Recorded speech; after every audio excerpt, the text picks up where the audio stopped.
เฮาไปเบิ่งนี่ก็ได้ปะไงปะมีผู้อยู่อยู่บุเพราะว่าทางประตูเราผัดบ่อยู่ซ้ำยันไปหน้าเด้อเบิ่งนี่สภาพเพื่อนเรากะ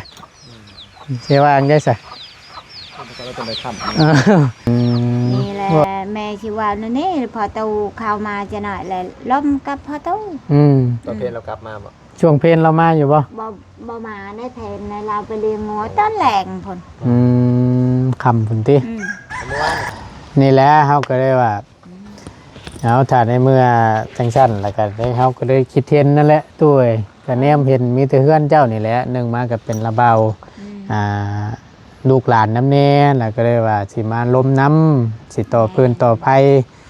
กบไม้กบตอกตัดหั่นตัดนี่แหละอันนี้ทางไอ้ช้างแล้วที่จะมาเฮ็ดเฮือนให้นั่นแหละทางไอ้เรามา3 คนก็เลยว่าหาว่าสิต่อพื้นต่อไผ่น้ำแหละให้มาคุยก่อนนะมาตกลงก่อนถ้าว่าไล่แหละฮอดมือไอ้เราเฮ็ดเฮือนไม่ตู้เราแล้วแหละเราสิมาต่อไฟแล้วแม่นลำเนินการตัวนี้นะก็เลยว่ามาล้มถามเบิ่งก่อนถ้าว่าตกลงให้ต่อบ่เป็นหยังบ่มีปัญหาหยังยินดีก็มันโอเคนะพอจบการต่ออยู่แล้วหลานเท่าไหร่พอจบการจบงานเฮาก็สิเอาเงินให้อยู่ดอกพอได้ใจพอได้ให้ค่าฟืนค่าไฟนั่นแหละก็บ่ได้ต่อฟรีๆหรอกเฮาก็ได้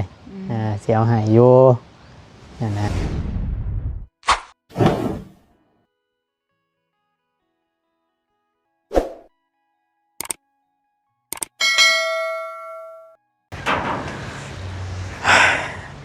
มาบัดนี้หลังจากที่ทางบ่ตูนได้จบคลิปนั้นลงไปเนาะกับผู้ดีพี่น้องในระหว่างช่วงว่างๆเนี่ยจักหน่อยเนาะกับผู้ดีทางบ่ตูนสิได้ไปล้มเรื่องไฟให้กับไอ้ช้างเราก่อนผู้ดีจะเอาทางน้องพรคำเนาะไปถามน้ำบางเทื่อบางคำยันทางบ่ตูนว่าไปแล้วยันเพิ่นบอกเข้าใจน้ำเน่แล้วให้น้องเพิ่นไปซอยว่าวน้ำนะพี่น้องเลยแม่นเอาคนอื่นพี่น้องกราบสบายดีและสวัสดีเด้อพี่น้องเด้อสบายดีเบิดสุขุสุคนเนาะมีแต่ว่าเฮาสิไปเบิ่งก่อนบ่ฮู้ว่าเพิ่นสิอยู่บ่ดิเนาะเดี๋ยวไปเบิ่งน้ำกันพี่น้องเลยเนาะเป็นรุ่นกันนี่ต้องมีรุ่นเพราะว่ายันว่าไปพูดเข่าเกี่ยวเข่าอย่างประมาณนี้นะเขาเราอยู่กับไปหานาบ่าวแล้วเขาเราอยู่นาบ่าวมันเนาะประตูนะเนาะเกี่ยวกับเพิ่นครับเข้าใจกวนหัวเรื่องแมนคือเห็นคือหูนะพี่น้องถ้าว่ามีแต่ว่าประตูนี่สิเอาทั้งสิลมเวียกนำทั้งระบ่าวเพิ่นนั่นแหละหรือว่าทั้งประตูแล้วนะพอได้คุยประสานงานกันเรื่องฟืนเรื่องไผ่กับให้เข้าใจน้ำกันนะคือตั้งเมตู้อายุ6 ปีแล้วนี่ก็10 ปันไรแหละคือหู้กันแหละเพราะว่าเรากับบ่ค่อยอยากเต็มร้อยปันไดว่าสั้นช้าเนาะสื่อสารกันยังบ่เต็มที่ปันไดนะแล้วก็หู้อยู่ก็เป็นบางคำบางเรื่องบางเล่าว่าสั้นช้าเพราะฉะนั้นแล้วมีแต่ว่าเฮาก็ไปล้มกับทางประตูแล้วเนาะคำว่าบ่สั้นก็ได้ชุดน้ำประตูนั้นแล้วก็สิขอต่อพื้นต่อไผ่3 เมตรเทือนแล้วบ่ตูนก็สิจ่ายเงินจ่ายคำให้อยู่ดอกพี่น้องบ่งานเฮาก็ต่างหาเพิ่นนะแล้วก็ขอต่อนำแล้วงานเฮาแล้วก็มันจ่ายค่าพื้นค่าไฟให้เฮาก็บ่ได้ว่าต่อฟรีๆดอกนะมีแต่ว่าไปเบิ่งหน่อยเนาะว่าสิเป็นทางใดเพราะว่าณตอนนี้ก็เพื่อนในตู้นี้ก็ยังบ่ทันได้แล้วแบบเสร็จสิ้นดอกเพราะว่ามันมีโครงการต่ออยู่ตามที่ทางลุงหนวดแล้วว่าถ้าว่าได้แอมผ่าไมโซล่าเปลี่ยนพวกเส้นผอกเส้นผ่านู่นนี่นั่นก็ใช้เวลาอยู่เนาะก็พอดีทางบ่ตูนก็สิไปเคลียร์ให้มันลงหลอกลงรอยแล้วก็แม่นทางอ้ายแล้วปุ๊บไปพุ่นแล้วก็จังสิบ่ยากนั่นนะเพราะฉะนั้นเดี๋ยวเฮาเตรียมดำเนินการไว้ท่าเพื่อเป็นการบ่เสียเวลาแต่ว่าสิไปเอาปึ๊บปั๊บเลยมันผัดจักสิเล่นหันเล่นนี่จักเพิ่นสิว่าจังใดเนาะไปก่อนเพื่อบ่ได้บ่หนึ่งก็หาบ่หนึ่งเนาะแม่นเฮาบ่ได้หลังนี้เฮาก็ไปคุยกับหลังนี้นะเพื่อไว้กันไว้ที่กูแก้ว่าซั่นซะตั้งเทื่อวัดมันบ่ได้เฮาเกิดยังไผเนาะแบบว่าต่อหลังใหม่นำแน่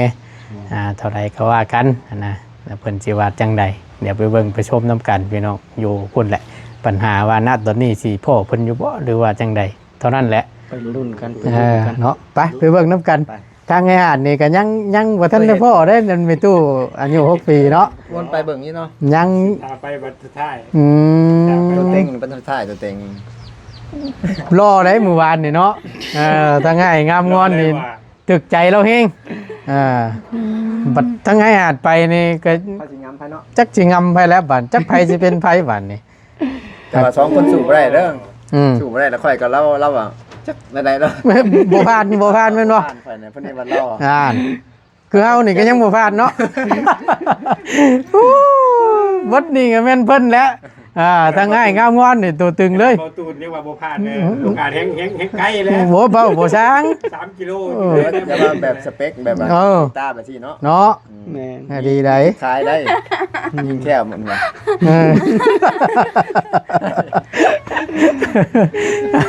เอาบ่หยอกได้เด้อไปว่าหยอกกันซื่อว่าดูหัวม่วนซื่อไปล่ะไปพาไปนี่เด้อโดสบายดีล่ะสบายดีสิไปนํกันกับน้องเพิ่นนี่แหละและบางเทื่อนะพี่น้องเฮาย่านบกบ่ฮู้นำบางคำที่เพิ่นเว้าภาษาเพิ่นนั่นแหละก็พอได้อาศัยทั้งน้องเพิ่นนี่แหละซอยเว้าซอยว่าน้ำแน่เพราะว่าเฮากับบุฮะเนาะอย่าล็อกไปได้อยู่ดอกไงมันหนาวมันกันรถกันเลย รถมันก็หนาวกว่ามันนี่ก็ไอ้อุ่นชุยๆไปแล้วล้มหนาวพี่น้องหนาวแล้วอยู่ทางฝั่งลาวอยู่เมืองลาวนี่เจ้าว่าสิหนาวไว้ผิดปกติประจักปีนี่เนาะ น้ำมันทั้งเมืองเฮาเลย บ่ เพราะมันมาแล้วก่อนเนี่ย อยู่เชฟโปนแห่งนักไงเอ้ยแม่นอยู่เชฟโปนแห่งนักเพราะว่าอยู่พุ่นมันคำทั้งบ้านเท่าหนาวชำนี้แล้วอยู่พุ่นนั่นบ่ต้องว่าถึงมันเป็นตาอันนั้นโยก่อมันนี่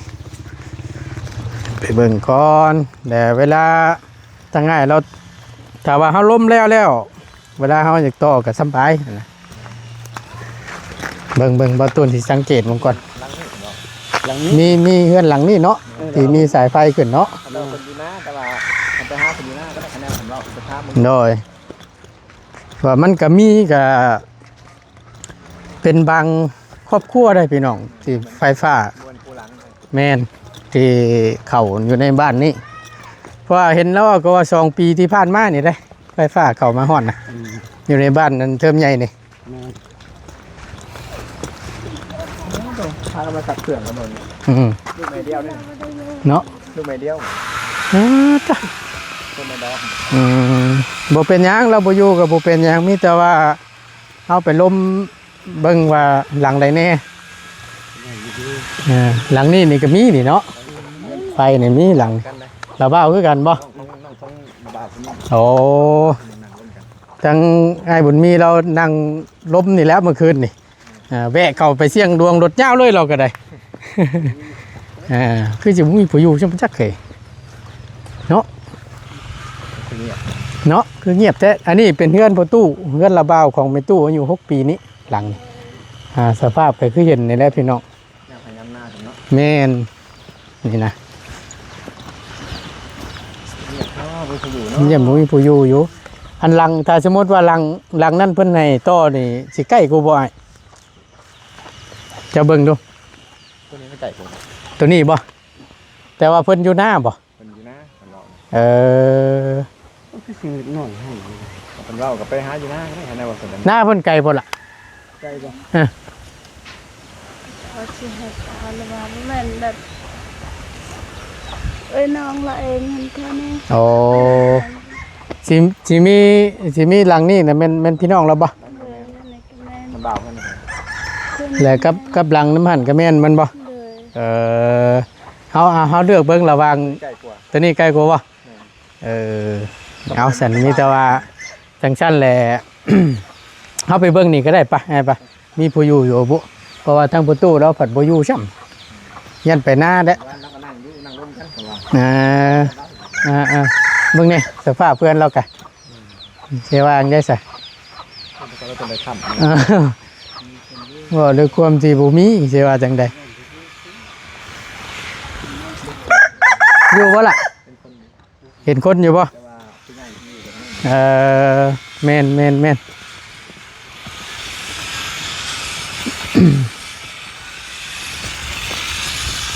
ตัวเอ้ยมีไผอยู่เฮือนเนี่ยอันโดยอันลงมาหาเฮาเนี่ยกว่าจังหน่อยหนึงลงมาหาเฮาแน่จังหน่อยหนึง อยู่ตั้งใดลงมาพี่ก้อนฉันลงมาหาเฮาก่อนจังหน่อย มีเวียกสิลบน้ำกับบ่ไกลคือว่าได้เนาะเนาะฮะโดยสบายดีเด้อตู้เด้อสบายดีมาใกล้ๆเฮานี่ก่อนมาพี่ก่อนพอดีคือจังซี่เฮาสิมาล้มเวียกนำอันถามก่อนนั้นทั้งมีตู้นี่เป็นพี่น้องเดียวกันบ่กับพ่อตู้อันนี้ โดย โอ้เป็นบ่ได้อ้ายเจ้าบ่ พวกขนาดละเป็นน้องลานี่แหละลุง เจ้าน่ะเอิ้นลุงบ่ โดย ม ขนาดละเป็นน้องไผ่ เจ้าน่ะน้องไผ่ โดยพ อั วน กขนาดเป็นน้องลา โอ้ที่ว่าง่ายๆก็แม่นญาติพี่น้องเนาะรวมเบิดเลยนี่ แม่ เดินรวมเบิดเลยนี่ แม่ ใช้ทางประตูเราไปทางใดซะ เลี้ยงงู ไปเลี้ยงงัว โดย เกี่ยวเราบ่เข้า เกี่ยวแล้ว เกี่ยวแล้ว โดย สิแล้วแหละ ยังอยู่ อืม ยังเด้อ เขางั้น ยัง เขาดอหมดแล้ว โอ้ยังเข้างั้น โดย เข้างั้นนี่ก็ต้องใช้เวลาแน่เนาะเพราะว่ามันนานชุกขนาดพี่น้อง อยู่ท่า ถ่าก่อนจังหน่อยหนึง โดย ทางประตูแล้วผัดบ่อยู่ซ้ำเนาะ เราเลี้ยงงูแต่แรงขนาดนั้น ช่วงแรงพุ่นบ่ โดย คือจังซี่อันที่เฮาอันสิมาล้มน้ำในตู้นี่พอดีว่าเฮาสิเฮ็ดเทือนให้มีตู้อายุ6 ปีนี่แล้ววันนี้แหละเฮาสิมาล้มน้ำในตู้นั่นเฮาว่าอยากขอต่อไฟน้ำในตู้3เฮ็ดเทือนแล้วนี่สิได้อยู่บ่แล้วเฮาสิจ่ายให้ล็อกเงินคำเฮาก็บ่ได้ขอซื้อๆขอต่อให้สร้างเพิ่นนี่นะตู้สร้างเพิ่นเฮ็ดเวียกนี่3เฮ็ดแล้วแล้วก็ อืม เฮาสิจ่ายให้ ลูกว่าแบบนั้นกับแม่น โดย พอตู้มาจะหน่อยเลยลมกับพอตู้ ม แม่ตู้แลว่าบ่ชุด เบาบ่ชุดขาดน้ำมีตู้บ่ โดยชุดน้ำพอตู้ ชุดน้ำพอตู้ โดย ก็เป็นพี่น้องเดียวกันบ่กับมัน กะล้าน หลานเราอีกคือกันโอ้ หลานเราเนี่ยแหละลูกเอ้ยเรา อ๋อลูกเอ้ยของเราบ่นี่น่ะ แม่น โอ้ แม่พอเราตายแล้วเราล่ะมาอยู่น้ำน้ำเบ้า อืม อันแม่เฒ่าได้เลี้ยงยาแต่เฮาเลี้ยงแต่ยังน้อยปัญญาบัดเชียแล้วบัดนี้แบบอยู่น้ำน้ำเบ้าต่อไป เออ แบบนั้น พ่อแม่แล้วนี่เสียบ่แล้ว เชียร์หมดแล้ว แล้วอยู่น้ำระบ้าวบัดนี่พอได้ระบ้าวนี่เบิ่งแยงเอาแล้วเนาะ บางอย่างก็คือว่านั่นแหละอันคืนน้ำเบ้าทางนี้ก็อึดข้าวอยากเกลือบกุ้ม อืม แต่ลูกเองยังบกุ้ม เชื่อง่ายทั้งระบ้าวกับบ่มี บ่มี มันดดลูกเต้าน้ำแน่เนาะ ลูกเต้าเองก็บกุ้มเห็นลูกคอยก็หันลงกระเจาะไป ก็ดูเจ้าเบิดนะ เมื่อ เบิดช่องหลังใช่ไหม ช่างลังชามลังนี่ลูก ออกเคลื่อนต่างเบิดเนาะโอ้หลังนี้น้ำเน โดน แล้วก็หลังนั้นน้ำเน อืม หลังนี้ ได้ อยู่ เพ ใน ราะว่าข้าวน้ำกับบ่พอกุมกิน โดย ข้าวหันนาในเถิงบ่แม่นนาบกนาทาน นาโคก นาโคกหญ้าท่วม เออ บ้านให้เกี่ยว ให้บ่ได้เกี่ยวลูกเอ้ย เออ ข้าวหัน ได้จักซอบแต่ละปี ได้จักเป๋า โอ้ยข้าวหันได้ชาม อืม ชามชิบก็ชอบแล้วบ่พอกุมกิน คน 30 ปลา ซอบ ร้าย เห็นไหมกัน30 เจ้าคน อืม กัน กำพล คนบ่พอพอกิน แม่นแม่น มันร้ายลูกหลานคอยกันไม่ได้มือแต่หนาก็บ่เต็มนี่ยัวๆเลย คันรวมลูกหลานนั่นได้จะคนได้บ่10 ปลายคน เฮินนี่ก็5 อืม 6เฮินนี่อีก3 อืม เฮินนี่อีกช่อง อืม อืม เออ 5ช่องหลังนี่5 พุ่นบ่มีดินอยู่ไปอยู่ดินทางเหนือพุ่นอีกกะหลังเฮินหนึงอีก เออ 6ลูกแน่ หลาย อันนี้รวมพอถึงรวมเบิดเนาะทั้งลูกทั้งหลานเนาะ แม่น กินข้าวหน้าทงเดียว กินข้าวหน้าทวงเดียวบ่ ทงเดียว โอ้บ่พอ ก็ตัวอย่าแม่นเลย ลูก สัก แม่ วัน หัน ครับคน เนาะ พ่อนะ 8 คนคนแล้วมันนี่มาตายคนหนึ่งแล้วยัง7แล้วเอาผัวเอาเมียได้มันนี่ ดูเต่าอีกเนาะดูหลาน เออ มันลดลายคือว่าแหละบ่ติล็อกฉันข้าว30กระสอบบ่พอกินคือว่าแหละ หารับจ้างทำงานกินแหละลูกเอ้ย อืม นี่แหละแม่ชิว่านี่พอตูเข้ามาจะหน่อยเลยล้มกับพอตู อืม ตอนเพลเรากลับมาบ่ ช่วงเพลนเรามาอยู่บ่ บ่มาได้แทนในเราไปเลี้ยงงัวต้นแหลงพน คำพุ่นติ เมื่อวานเขาก็นั่งรถกับเราอยู่แต่ว่าบ่ทันเว้าเรื่องกับเราหนุ่ม เอ ไทย อนั่นแหละตัวนั่นแหละ ผู้นั้นแม่น นั่งรถไปอยู่ ตั้งง่ายเห็นอยู่แล้ววะ เห็น เออ น้องเราก็นั่งกับอ้ายแล้วกับได้ อัน ซอยน้องเขาแหละ โอ้ แล้วมาถึงข่อยกันนิดนึงก็มีกับไผ อ่า แล้วว่าจะต้อคันว่า เออ แต่ว่าเขาบ่ทันว่าประตูมันล้มเองเขาว่า โดย แม่นแหละลูก พอดีนี่แหละ แม่แหละเมื่อเฮินพอตูแหละเป็นยังกับแม่บ่ชุด โอ้ผัว ชุด ได้ น้ ชวดตุ้มผัวได้ จุดน้ำผัว ชุดน้ำพัว กับบติแหละตัวนี้เนาะที่ว่าคือว่านเนาะก็มันไผ่คือกันเนาะว่าอย่างมันก็บ่ชุดคัดคือว่าแหละ ขาดได้ลูก ต้องถามทั้งผัวน้ำแหละ น้ำ ผู้นำครอบครัวว่าซั่นซะเนาะ แม่น เป็น สิ ไปยังก็แม่ก็บ่ชุดลูกเต่าก็ชุดน้ำพอผลหมด อืม เพราะว่าผู้หญิงต้องแต่งออกไง แม่น เป็นผัว แม่น ผัวเป็นผู้นำ แม่เลยครับเพิ่นยืนให้กินเลยกิน อืม แบบนั้น ทั้งมีตู้เว้าขอโทษน้ำมีตู้อยู่บ้านในบ้านเกิดเมืองนอนท์ บ้านเทิมน้อย อ๋ออยู่เทอมน้อยนี้ใกล้ๆกันนึงเนาะ อืม ได้ผัวแล้วมาอยู่น้ำผัวนี้ อืม เออ พ่อแม่ก็ตายเมื่ออายก็ตายมาแล้วแม่ตูนี่ก็ อืม ยังชามคนเอ้ยน้อง อืม คันเจ็บเป็นเอ็นอุ่นมาแล้วก็คึดแล้วแม่ตูก็ คิดยังน่ะ คึดแล้วโอ้บ่มีพ่อแม่ตายหมาแล้วคอยนี่เป็นคนแบบใดอะแบบนี้แบบนี้ลูกกำพร้าเนาะ เข้าใจบัดนี่ เข้าใจ เฮ็ดได้ไดฉันตัวมันก็คือกันนั่นแหละบ่ว่าไปแหละพ่อแม่ตายป้าแหละที่ว่าง่ายก็มันบ่มีผู้แบบว่ายามมีเวียกมีงานหรือว่าบ่มีผู้ปรึกษาว่าซั่นซะ เนาะ แม่ มันลดยาก เนี่ย ในกระยาแล้วเฮาก็นี่แหละเบิ่งแย่งเอากันนี่แหละมามีครอบมีครัวกับลูกเต้า อาศัยทั้งผัวนี่แหละ ใช่ลูกเต่านั่นแหละ บ่ว่าไผทางนี้ อืม เฮาก็คือกันแหล้วก็จังเว้าอยู่ นับมือแหละเนาะอ้าย แนวมัน แนวมันเฮ็ดได้จะวัด จักรชีวิต วัฒนจักรชีวิต เออ มันก็ผู้อยู่ก็สู้ผู้ไปวิทย์แล้วก็วิทย์ แบบนั้นแหละลูก พอตู้เพิ่นบ่อยู่พี่น้องเอ้ยมีแต่ว่าอันช่วงเร่งๆเนาะ ตอนแรง แต่ว่าเราก็สิบ่ยากบ่ได้บ่เนาะเพราะว่าขอต่อแล้วก็บ่ได้ต่อฟรีๆหั่นน่ะ อย่างกับร้านละ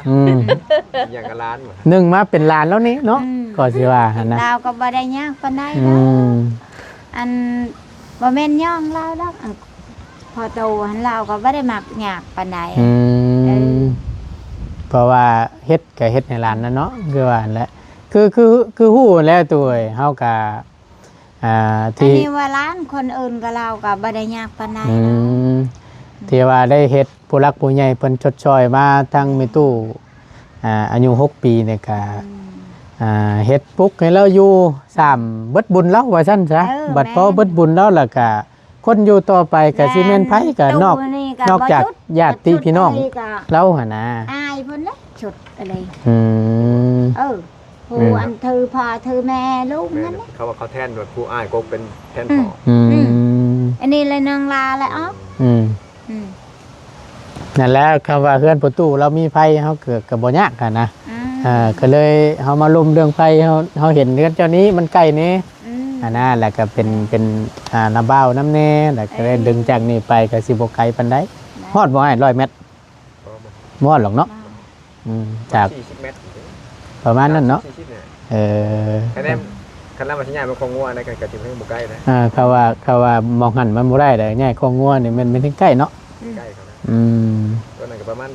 40ป้ายให้50นี่แหละ อืม ฮอด100 เมตรมากกับบ่เจอนั่นหรอก แม่นจังหวะผู้ดีเนาะ แ แม่ ช่วงหนึงแรงว่าซั่นพี่น้องช่วงประมาณ แรงเพิ่นเนาะเพิ่นยังเข้ามา 4 โมง 5 โมงพุ่นแหละเนาะ แม่ เออ เราจะเลี้ยงงัว เออ แต่ไปตู้ทุกปีได้ไปพูดเผา แม่ บ่ได้อยู่เฉยๆพี่น้อง ไปคนเดียว ก็ไปพอดียวเราเพราะว่าเราให้อยู่โวยๆกับเราเฮ็ดเวียก อืม ให้ก็เห็นเบี้ยง เฮ็ดเวียกเลย ดุเลยเออ แต่ว่าให้บ่ ให้ ให้เห็นเบี้ยง ฮอดยำมันยังให้ชินบ่ชินกับเราให้ เลือดชิ้นใต้ชั้นลึกแบบ ตัวนี้หันมันเช็ด แม่น ยิกอยู่ได้เอ็นตัวนี้นะ ย่านแบบว่า มือนี่ตำเข่านี่ น้ำตาคู่พึก ตำเข่าหักน้ำตานี่คุก ๆกระบะกระเบาะแล้ว จะหน่อยว่ามันเอาไม้เอาไปชังแล้วก็ตี อืม มันเห็นมาก็ทึกมาคนอยู่ไก่ก็ทึกคนละ แต่รู้ตนแล้ว ว่าเป็นจนพ่อเป็นจะไปไปใกล้ใช่ไม่ได้ บ่มันบ่ได้ ว่าแต่เราบ่ตีดอก เราเฮ็ด การแบบ เฮาก็ไปอยู่ใกล้แหละ คล้ายๆแบบว่า กำเริบเป็นมาขังเนาะ แม่นแบบว่ามันคิดอย่างมากมองเลยมันเว่ายังไงคนขาดความอบอุ่นขาดความที่ปรึกษาเนาะแบบว่าสิได้นั่งโอ้ล้มหรือว่านู่นนี่นั่นถามไทยชุกดิบคือแล้วเว่าหั่นแหล้วเมื่อวานนี่ว่า อยากไปลิ้นน้ำมูกกับบ่ไปเราอ่ะ ปกติ บ่มีผู้มาลิ้นน้ำเราอ่ะ นั่นได้กรณี บ่ได้บ่มีผู้มาเล่นได้มันจะไปนำภัยก็บ่ให้ไปพยานมันเสียได้ใช่ไหมต่อไปสิหานะใช่ ไปเล่นน้ำไปเขาป่าบ่เห็นน้ำเป็นว่าพวก เป็นโทษแล้ว เฮ็ดเวียกนะพี่น้อง เฮ็ด ดุ เวียกดุ ถึงแม้ว่าเราเป็นอันนี้ก็รู้ยอมรับเลยเฮ็ดเวียกเฮ็ดงานอ่า ถ้าเบิ่งแล้วคันปกติก็เป็นคนใจดีนะคิดว่าปก เนาะ ติค่อยอ่านคำเว้าอาจารย์ อ่า มันก็เป็นคนใจดีอยู่ แม่นแต่ก่อนเราก็ปกติในนั้นตุนเนาะ ปกติแล้ว มีลูกมีเต้ามีลูกมีผัว นี่บาแลมันผิดพลาดไปแล้วก็ผัวมันก็ช็อกผัวมัน แต่ ช็อ เก่าก นี่ครับเป็นทางเฮานี่มีแต่เมียส่งผัวเนาะ แม่น ช็อกแม่นี่ เออ ผัวมันช็อกแล้วก็เอาเมียไหมผัว อันลูกแล้วนี่ มีจักคนถึงเบิด ทั้งหมด อืม ตายอันช็อก ตายชอง ยังเป็นในฉาบ 3รวมแล้ว5คนลูกแล้วนี่ได้ แมน 2คนนี่เสียแล้ว อืม 3คนนี่ยังอยู่มีครอบมีครัวว่าแล้ว มีหมดเอา อืม บ้านช่างแลผู้หนึงเอาในบ้าน อื นี่ มลูกชายแล้วก็ที่ ลูกชาย บ่ตูนหาแก่เสาบ้านแหละพี่น้องเพิ่นก็มีครอบมีครัวเนาะแล้วก็อยู่ ลูกชายกับผู้หนึงเพิ่นก็อยู่กับครอบครัวเพิ่น แต่ก่อนเราก็ปกติว่าซั่น ปกติแล้วแต่ก่อนคันเป็นแบบนี้ไผสิเอา อืมเราหามา เราก็งามอยู่แต่ก่อนนั้นเราเป็นผู้ชายเรางาม อื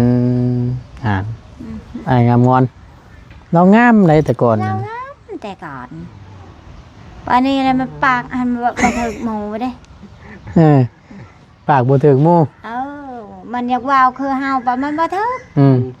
มันก็ว่าวไปแนวอื่น ปกติเลยเนาะ แม่น เป็นธรรมะปกติแหละ บ่ติแล้วตัวนี้เฮ็ดอะไรซะ ยังดีอยู่แล้วเราเว้าแล้วก็ยังเข้าใจนะ อืม ยังเข้าใจเมื่อวาน ฮู้บ่ได้ แต่กี้แห่งแต่เราอยู่นำผัวหันกินข้าวนำแล้วจกปะนำเขาหัน อืม ปอนใช้ปากได้จกปะ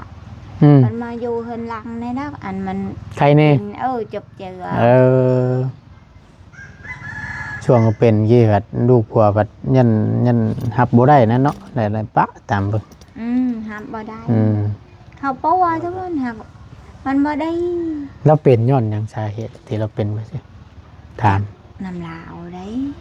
อยู่มันก็เป็นยานเป็นเบ็ดเป็นยานแล้วก็เลยเป็นหายเลย อืม ตอนเป็นยังอยู่น้ำพัวอยู่บ่ ยังไปอยู่นำผัวเป็นได้ช่องปีชามปีผัวยังได้ช็อก อืม ก็คือว่าคณะกฎหมายกับอันนั้นได้กับฟ้องขอหย่าได้ในกฎหมาย อืม ในกฎหมาย บ่ตามหลักบ่ นี่ เขาก็บ่มักอยากพอไง อืม แล้วว่าคันเรื่องตามกฎหมายมีอยู่ ลูกมันก็ชงแล้วก็เล่าก็เอาบ่ได้เฮ็ดถอยบ่ได้เฮ็ดความคอยบ่มักอย่างคนผู้นี้แล้วก็แล้ว อืมมันจบเลยเนาะสำบายล่ะอยู่ฮีดคลองบ้านเมืองทั้งเพิ่นนี่ ที่ว่าทางใดซะนี่แหละเฮาก็ได้ว่าเอาถ้าในเมื่อจังซั่นแล้วก็ได้เฮาก็ได้คิดเห็นนั่นแหละตู้เอ้ยก็แนมเห็นมีแต่เฮือนเจ้านี่แหละหนึงมาก็เป็นระเบาลูกหลานน้ำแน่แล้วก็เลยว่าสิมาล้มน้ำสิต่อพื้นต่อไผ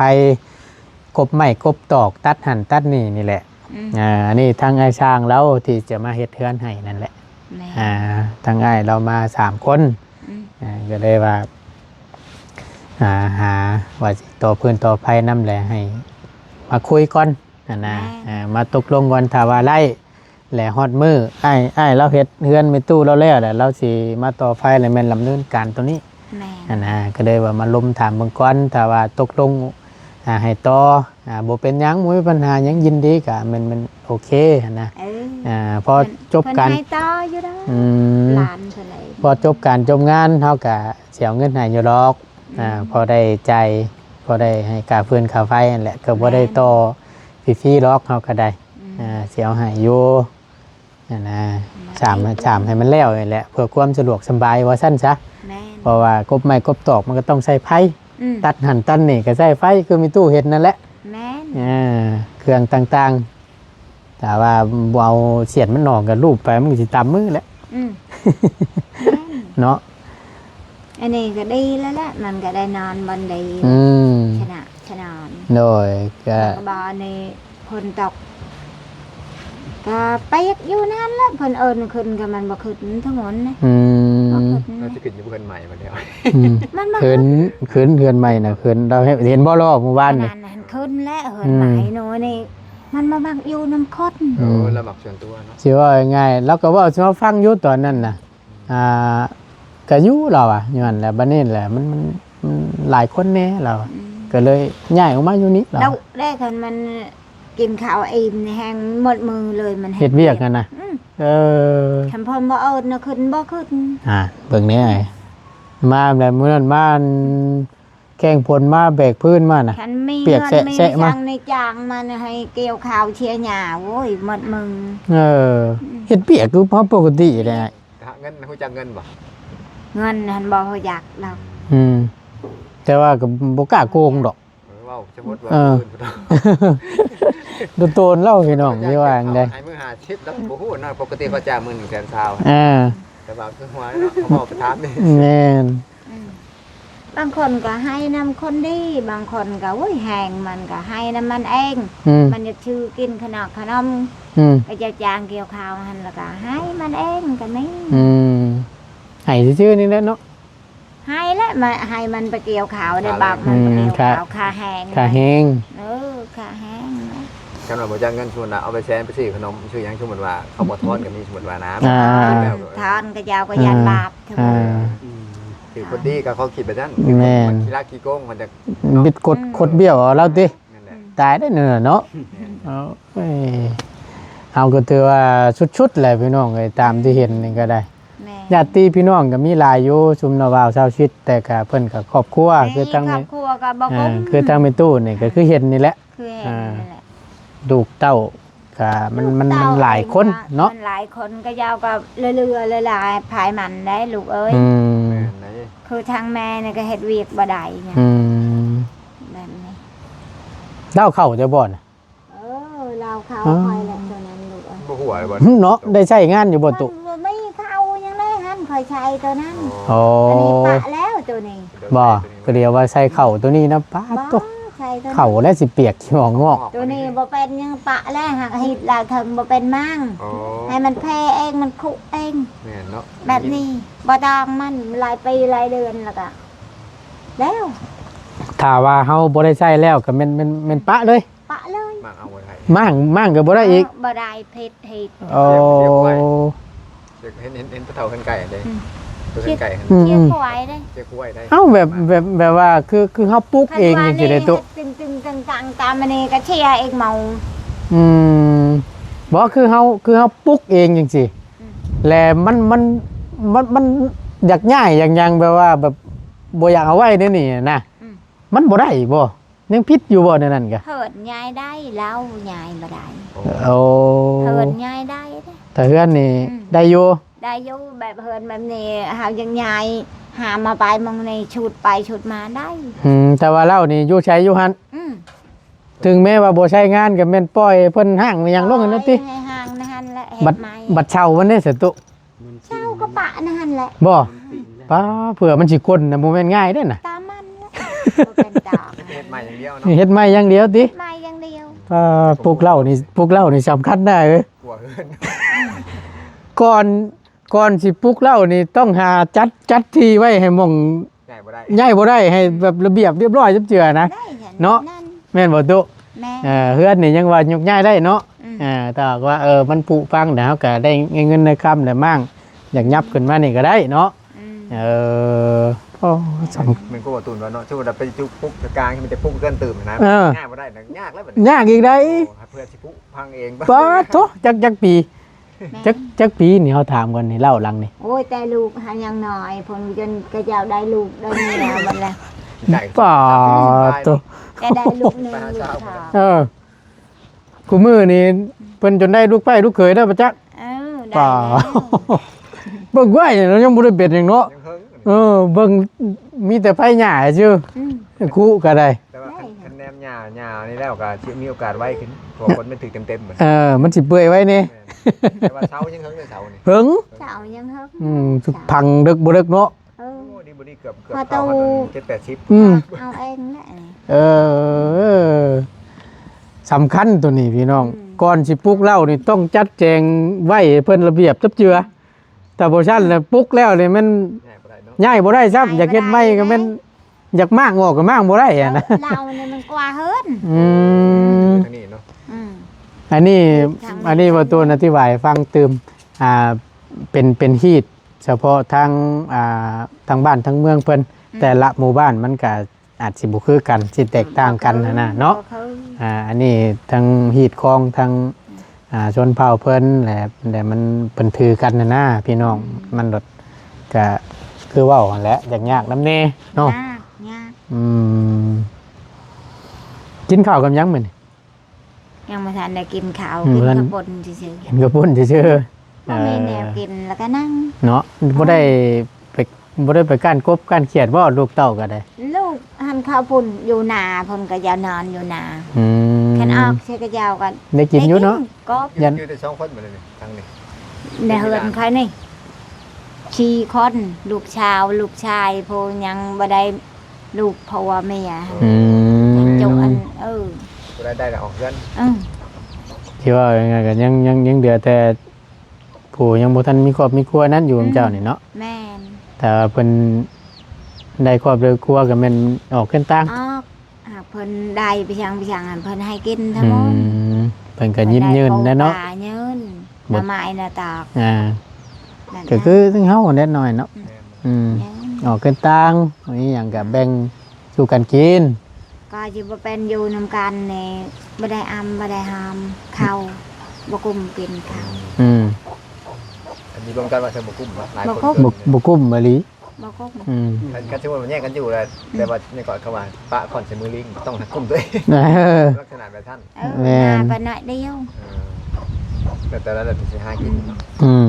มันอยู่รวมกันสมมติว่าผู้หนึ่งขี้ข้านไปจะไปหาหมู่ก็จะหาเนี่ยกินกัน ยากอีก มันยากมัน สิพิษกันอีกน่ะ ผิดกัน ออกขึ้นต่างสิดีแล้ว พอเป็นแม่นแห้งยาก เฮงอุกเนาะ อืม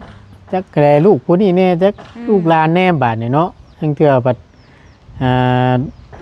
บ่ถือกันว่าซั่นซะ เถิกและ อืมหลายคน ออกเกินต่างที่ถึกแล้วไผก็กุ้มครอบครัวไผครอบครัวมันเนาะ เจ้าห้าเล เอย เขาก็ช่วยกันหา อืม อยากกินก็เอา หา ถ้าบ่นั่นก็อด บ่ได้กี่การก็อด มีล่ะก็แม่นแบ่งทั้งตู้แม่น้ำเนาะ อืม ทั่วไปแล้วอันนั้นตอนนั้นพี่น้องไงลูกเต้าเนี่ยได้แนวอยากแนวกินกับแบ่ง เขียดก็โพหาต่อโพหกต่อให้แล้วก็พอกิน แม่นดีแล้วเนาะ บ่พ่อซ้ำพี่น้องเลยมาทางประตูนมาล้มก็มีแต่ว่าช่วงแรงๆทางมีตู้เราอ่ะมันบ่สุดขาดนำเดา บ่ มีแต่ว่าถ้าทางประตูมาก่อนเนาะ อืม และทางประตูนสิถามเราอีกเทื่อนึง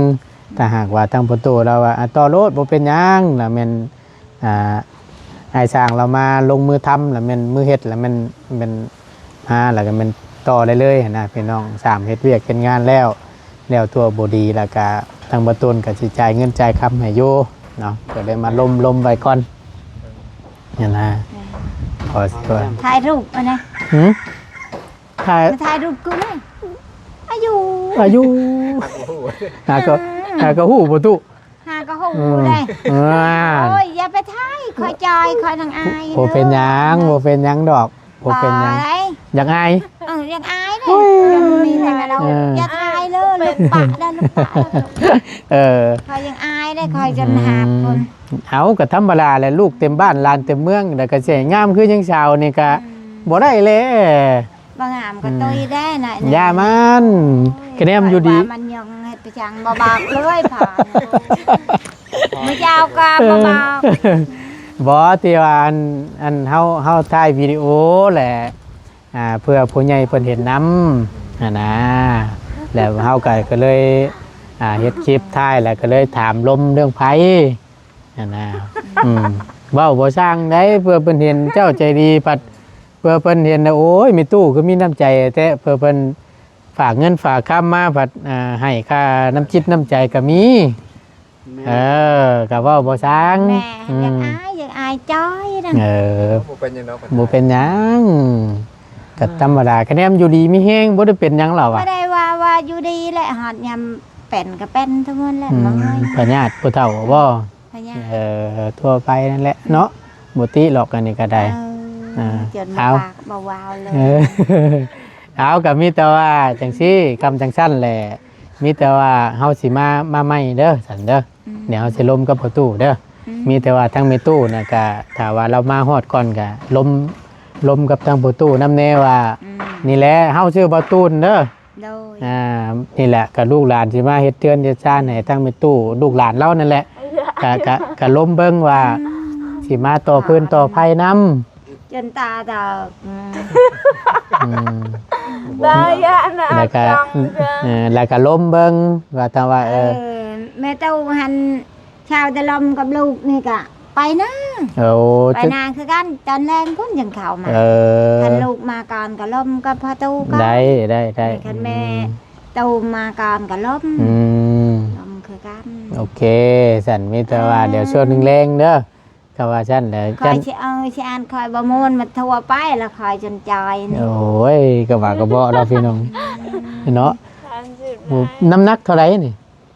บ่อยาก หากแต่ว่าแล้วก็จ้อยแล้วเว้า ก็เป็นเนี่ย เว้าแนว จอยนุ่ม ว่าแนวอยากแนวกินว่าสั้นๆเนาะคนเฮาแบบมันขาดสารอาหารแล้วมันกินข้าวบ่แซ่บมันผัดเจ็บเป็นน้ำแน่แต่ว่าโชว์น้ำประจักษ์นี่ตูบ่ กระเช้า จังพอ อาหา แหละ รก็แน่ทึกปากจังอยากเนี่ยบ่เถิกบ่เถิก เจ้าเป็นหยัง คอยจังมันเป็นเพียงคอยเมื่อยเอาซื่อๆคอยมีเงินเช็คยาแหละ มีแห้งข้าวก็ยากได้คันบ่มีเงินแล้วก็ ขาดสารอาหาร แบบนี้มันเป็น แบบกินอาหารกันคือปกติต้องกิน คืนนี่กิน แม่ เฮ็ดดอกหนึงแล้วก็นอน อาหารในนี้แหละเนาะ แมงจะรอก็ข้าวตู้มันเลี้ยงงัวเราขุดเข้ามาแล้วก็บ่ขุดเนี่ย มันรู้แหละเนาะที่ว่าง่ายๆก็ขาดสารอาหารนั่นแหละตัวเฮากินบ่เต็มที่ว่าซั่นซะเอาจังใดก็ขอบใจทั้งแม่ตู้หลายๆเด้อตู้เด้อเดี๋ยวมีแต่ว่าคำว่าแม่ตู้ออกไปแหละก็ล้มน้ำประตูนำในเด้อว่าเฮานี่มาขอต่อไฟน้ำแล้วตัวบ่ดีแล้วเฮาก็สิจ่ายเงินจ่ายค้ำให้เด้อก็ล้มน้ำในเด้อเดี๋ยวมาบ่แรงเดี๋ยวเฮาสิมาเว้ากับประตูเราใหม่เด้อขอบใจหลายๆตู้อยู่ดีมีแฮง มีแฮงเด้อ โด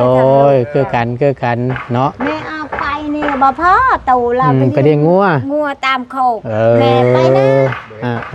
บุติแล้วสันเนาะตรงแรงเนาะตู้เนาะโอเคขอบใจหลายๆตู้คือกันเนาะโดยไปสันพี่น้องเลยก็มีแต่ว่าช่วงแรงๆหน่อยเนาะแล้วจังค่อย